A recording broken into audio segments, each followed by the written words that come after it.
អូខេតោះជំរាបសួរក៏ដូចជាសួស្តីទៅកាន់ពុកម៉ែបងប្អូនទាំងអស់គ្នាបាទត្រឡប់មកជួបខ្ញុំបានម្ដងទៀតហើយបាទជាមួយនឹងហាងលក់ទូរស័ព្ទដៃប្លូរដ្ឋាសាពេលវេពុកម៉ែបងប្អូនដែលទន្ទឹងរង់ចាំអីវ៉ាន់ iPhone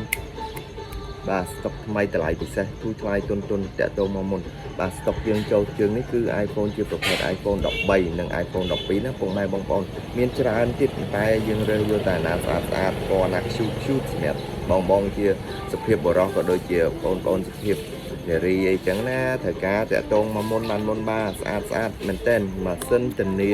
ការ៉េត A ស្អាត 99% ថ្មខ្ពស់បាទភាគរយគឺខ្ពស់ 99% ទូស្អាតអញ្ចឹងបងណាត្រូវការមុនបាទកាមេរ៉ាគឺស្អាតកាមេរ៉ាមុខកាមេរ៉ាក្រោយថ្មអីវ៉ាន់គឺធានារយៈពេល1ខែក្នុងការប្រើប្រាស់បើសិនជាបងប្រើតែមានបញ្ហាឬយើងធ្វើការដូរថ្មីជូនតែម្ដងបាទអញ្ចឹងកុំភ្លេចរួសរាន់តាក់ទងមកទាំងអស់គ្នាម៉ែបងប្អូនណាបាទ iPhone 13% ថ្មខ្ពស់អ៊ីនធឺណិតដើរលឿនកាមេរ៉ាថតស្អាតចឹងកុំភ្លេចទាំង12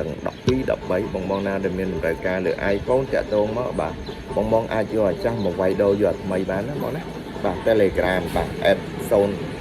@093 668881ក៏ដូចជាមានលេខ017 668881បាទដឹកផ្ញើជូនពុកម៉ែបងប្អូន25ខេត្តក្រុងតែម្ដងមិនបាច់ភ័យទេពុកម៉ែបងប្អូនគឺយើងដឹកទៅដល់មុខផ្ទះពុកម៉ែបងប្អូនតែម្ដងបាទ